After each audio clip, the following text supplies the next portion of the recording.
Hi, this is Jamsheer. Welcome to A to Z business principles.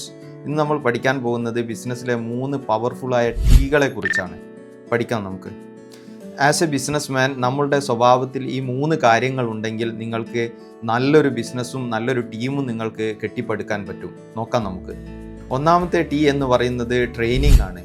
As a business owner we always should be a trainer himself എന്നാണ്. അതായത് നമ്മൾ എല്ലായ്പ്പോഴും ഒരു business man ഒരു നല്ലൊരു ട്രെയിനറും കൂടി ആയിരിക്കണം. അപ്പോഴാണ് നല്ലൊരു ടീമിനെ ബിൽഡ് ചെയ്തെടുക്കാനും അവരെ ട്രെയിൻ ചെയ്ത് മുന്നോട്ട് കൊണ്ടുപോകാനും കഴിയുന്നത്. അപ്പോൾ ഫ്രീക്വൻ്റ് ആയിട്ട് ഒരു ബിസിനസ് മാൻ അവൻ്റെ സ്കില്ല് സ്വയം ഡെവലപ്പ് ചെയ്യുന്നതോടുകൂടെ അവൻ തൻ്റെ ടീമിലുള്ള ആൾക്കാരുടെ സ്കിൽ ഡെവലപ്മെൻറ്റും ട്രെയിനിങ്ങും എല്ലാം കൺസിഡർ ചെയ്തുകൊണ്ടായിരിക്കണം മുന്നോട്ട് പോവേണ്ടത്. രണ്ടാമത്തെ ടി എന്ന് പറയുന്നത് ട്രാൻസ്പെറൻസിയാണ്. As a business man we always should be transparent with our surrounding. നമ്മൾ എല്ലാവരോടും നമ്മൾ ട്രാൻസ്പെറൻ്റ് ആയിട്ടായിരിക്കണം നമ്മൾ പെരുമാറേണ്ടത്. അത് നമ്മളുടെ കസ്റ്റമർ ആവട്ടെ, നമ്മളെ എംപ്ലോയീസ് ആവട്ടെ, നമ്മൾ ട്രസ്റ്റ് ബിൽഡ് ചെയ്തുകൊണ്ടായിരിക്കണം ബിസിനസ് മുന്നോട്ട് പോകേണ്ടത്.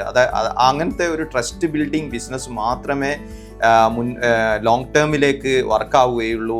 അതുകൊണ്ട് ട്രാൻസ്പെറൻസി എന്നത് വളരെ ഇമ്പോർട്ടൻ്റ് ആണ്. മൂന്നാമത്തെ ടി എന്ന് പറയുന്നത് ട്രാൻസ്ഫോർമേഷൻ ആണ്. നമ്മൾ പല ബാക്ക്ഗ്രൗണ്ടിൽ നിന്നായിരിക്കും ബിസിനസ് തുടങ്ങുന്നുണ്ടാവുക. നമ്മൾ ചിലപ്പം ഇനീഷ്യലി നമ്മളൊരു എംപ്ലോയി ആയിരിക്കും, അല്ലെങ്കിൽ നമ്മൾ വേറെ എന്തെങ്കിലും വർക്ക് ചെയ്ത ആളായിരിക്കും. അപ്പോൾ നമ്മൾ ഒരു ബിസിനസ് മാൻ ആവുന്ന സമയത്ത് ഒരു ട്രാൻസ്ഫോർമേഷൻ നിർബന്ധമായിട്ടും ജീവിതത്തിൽ വന്നിരിക്കണം.